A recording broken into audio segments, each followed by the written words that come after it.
Taimur lung का पोता था बाबर, और उससे लेकर के औरंगजेब तक 7 पीढ़ी ने दिल्ली का राज कराया। और औरंगजेब के बाद फिर ये इनका राज्य छोटे छोटे टुकड़ों में विभाजित हो गया था। ये तो इतिहास साक्षी है। तो उसने अपने झंडे झुका दिए जैसे उनके सैंपल थे, और हाथ ऊपर न करके सारे बाहर आ गए। उनको अरेस्ट कर लिया, उनकी सेना को काबू कर लिया, उनके हथियार काबू कर लिए, यानी उस पर कब्जा कर लिया। परमात्मा ने उस तैमूर लंग और उसकी माँ को फिर एक दिन बीच में आके कहा था, बेटा भक्ति करो तुम।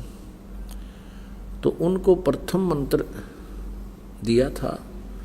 उस दिन के बाद तो उसने भक्ति की, फिर वो बकवाद्या में बढ़ गया। भक्ति तो दी छोड़, बाकी राजपाट में उसका ज़्यादा रुचि होगी।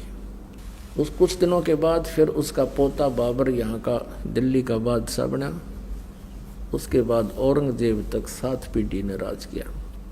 फिर क्या हुआ कि ये राज्य पाकर भूल गया भगवान परमात्मा, उसको फिर शिकार में मिले।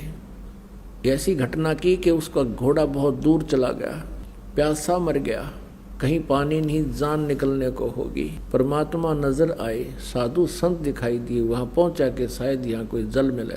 तब परमात्मा उसी रूप में आगे, जिस रूप में उसको उस दिन मिले थे, जिस दिन उसके पास शाम की रोटी नहीं थी। जब परमात्मा को देखकर चरणों में गिर गया वो तैमूर लंग, हे भगवान आपने मौज कर दी, आपका आशीर्वाद फल गया, आपका बेटा राजा बन गया। परमात्मा बोले, दूर हो जा कमबख्त, अरे दुष्ट आत्मा, मैंने क्या यही इसीलिए तेरे को राज्य दिया था?